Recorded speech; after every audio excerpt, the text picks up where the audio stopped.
Parādīšu, kā uzbūvēt šādu te interaktīvu grafiku, kas ļauj mums paskatīties populārākos bērnu vārdus Rīgā, tādā interaktīvā atskaitē, kuras varu pārslēgt šeit gadus, izvēlēties noteiktu burtu, man parādīs šos te vārdus, bērnu vārdus, kas ir tikai uz šo burtu, plus vēl tas ir sadalīts pa mēnešiem, es varu paskatīties vai nu puikas, vai nu zēnu, vai nu meiteņu vārdus pa mēnešiem.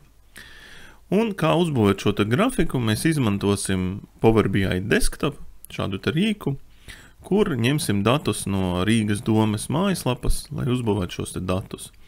Ejam uz Rīgas domes mājaslapu, Open Data Rīga LV, un tur atvērto datu katalogu zem iedzīvotāju sadaļai ir šīs te mūsu dati, jaundzimušie rīdzinieku vārdi, kur mēs kopējam jaundzimušo rīdzinieku vārdu OData servisi, kopē link adresi, un Power BI desktopā izvēlamies OData feed. Iekopējam šeit iekšā šo te saiti, okay. Un mums ir iespēja rediģēt datus pirms tos ielādēt. Ja, tas, ko mēs paskatīsimies, ieliksim šeit rīdzinieku vārdi. Un izņemsim ārā gadu, ārā šeit birthdate, mēs izņemsim liekos gadus ārā. Mēs pateiksim, ka after 12, 31, 2014. Mēs ņemsim tikai 15. un 16. gadu.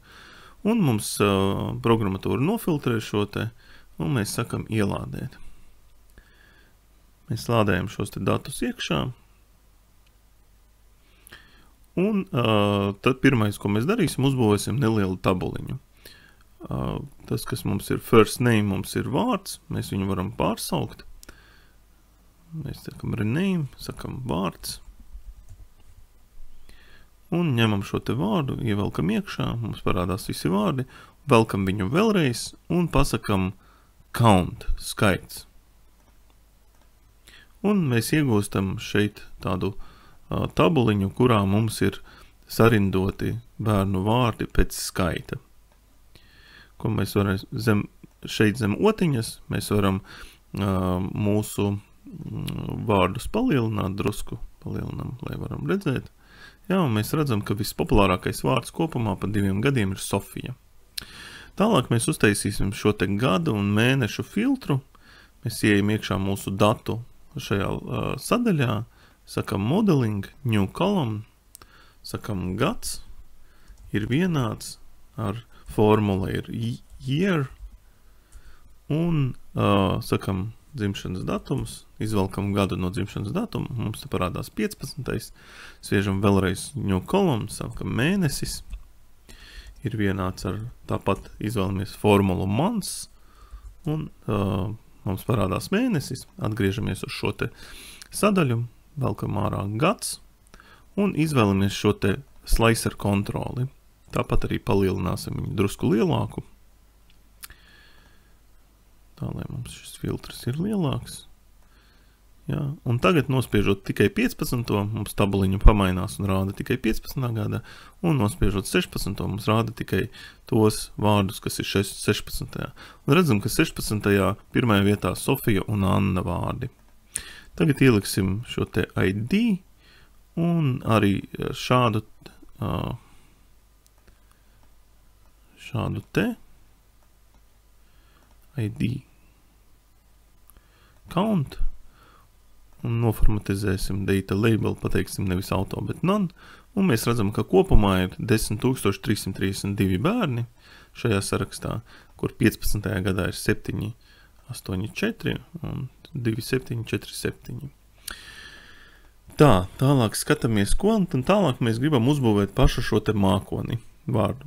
Lai uzbūvētu mākoni, mums vajag aiziet uz powerbi.microsoft.com/visuals, un šeit leju pielādēt no šiem te vizuāļu galerijas, ielādēt iekšā šo te word cloud mākoni. Leju pielādējam, sakam ok. Un šeit man ir pievienots, bet viņu var pievienot, izvēlēties, šeit mēs izvēlamies word cloud zem 3 punktiņiem un pievienojam klāt mūsu vizuāli. Tad mēs liekam viņu iekšā, uztaisīsim lielāku, ieliekam sākumā vārdu, un mums jau parādās vārdi, bet viņi ir vienāda lieluma. Mēs pieliekam vēlreiz otru vārdu, un mums jau parādās šeit vārdi pēc noteikta lieluma. Mēs varam pateikt 15., 16. gads. Ja, palielināsim. 15, 16. Tagad mums arī bija dati pa mēnešiem. Mēs paņemsim, ieliksim šos te mēnešus. Ielikam mēnesis. Un ieliksim šādu te grafiku. Un tas, ko mēs pieliksim klāt, mēs ieliksim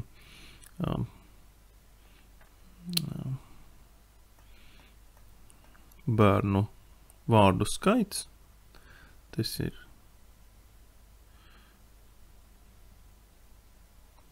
mēnesis mums būs eksis, bērnu skaits.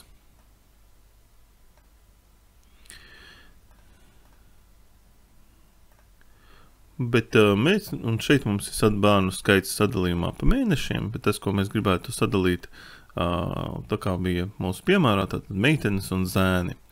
Dzimums mums šobrīd ir, ja mēs paskatāmies datos, tad dzimums mums ir nullīte vai viennieks. Nullīte ir zēnam, meitenei viennieks.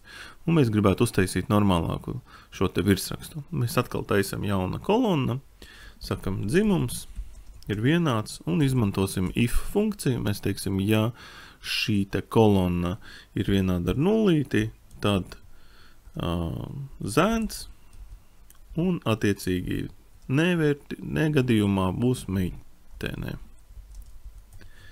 Un mums izveidojās šis te zēnu un meiteņu sadalījums, un mēs šajā grafikā pieliekam klāt zēns un meitene, un zem otiņas mēs ieliekam, lai rāda mums arī ciparus. Un izvēlamies 16. gadu, un mēs varam, piemēram, paņemt 16. gads puikas un 16. gads meitenes aprīlī. Nu, un šādi mēs esam uzbūvējuši tādu mūsu interaktīvo grafiku.